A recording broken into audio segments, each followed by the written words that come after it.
The NHL trade deadline was 2 days ago, and unfortunately I wasn't able to make videos. There was some personal stuff going on, but I still wanted to post videos on some of the major trades, so I figured we'll do that. And then at the end, I'll post a winners and losers from the trade deadline video. And starting here with the Nicolas Roy trade to the Colorado Avalanche. So in this deal, the Toronto Maple Leafs sent 29-year-old center Nicolas Roy to the Colorado Avalanche in exchange for 2 conditional picks, a 2027 first-round pick, and a 2026 fifth-round pick. So Nic Roy is a 29-year-old centerman. He's in year 4 of 5 of his contract with a $3 million cap hit. Only 5 goals this season, 20 points in 59 games for the Leafs. But I'm a big fan of Nic Roy's game. I think he's a perfect bottom 6 player. Defensively responsible, he has a physical element. And he won the Stanley Cup in 2023, so he's bringing that playoff experience. Went on some deep runs as well with Vegas. Pretty good in the faceoff circle as well. We saw a lot of players like Roy dealt the defensively responsible bottom 6 depth pieces.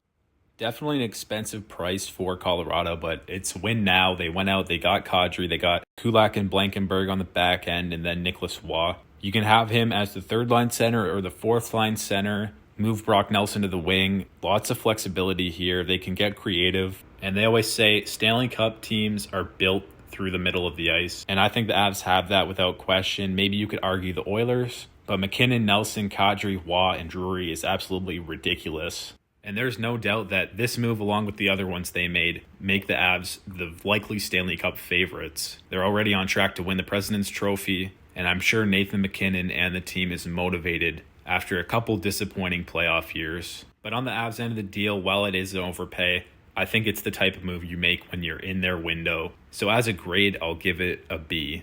And for the Leafs, you get the 2027 first-round pick. The condition is that if it's in the top 10, it will slide to a 2028 unprotected pick. So that could actually be kind of valuable. Colorado, they're an elite team right now. You never know with injuries. They could derail a season. And then Cale Makar is a free agent soon, so maybe by 2028, the Avalanche do start to regress. However, the pick's likely going to be in 2027 anyways, because I expect Colorado to be a great team and in that 20s range.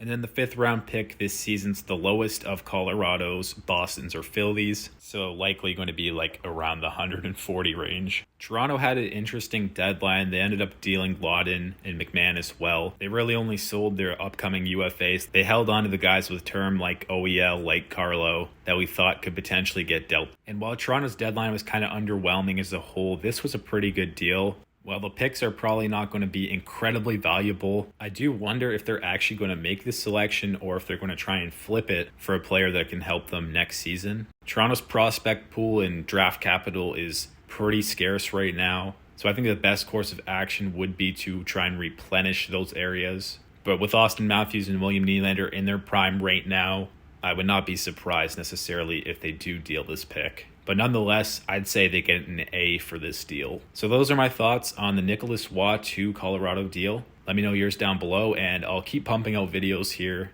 Once again, apologies for the late uploads on these trades.